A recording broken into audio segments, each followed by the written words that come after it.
Περιμένω την απάντηση. Ακόμα δεν είπα. Τα ηχητικά κύματα διαδύονται στα υγρά ή στο κενό. Στο κενό. Σωστά απαντήσετε. Άνοιξε τη δεύτερη ερώτηση. Το 36.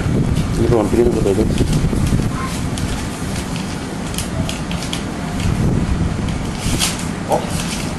Λοιπόν, ποιος έφερε στην Ελλάδα την πατάτα, ο Καποδίστριας ή ο Αλέξανδρος Υψηλάντης?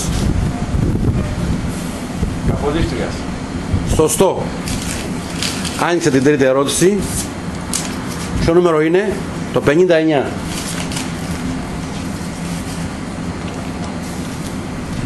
Πότε ανακαλύφθηκαν οι ακτίνες λέιζερ? Το 1930 ή το 1960?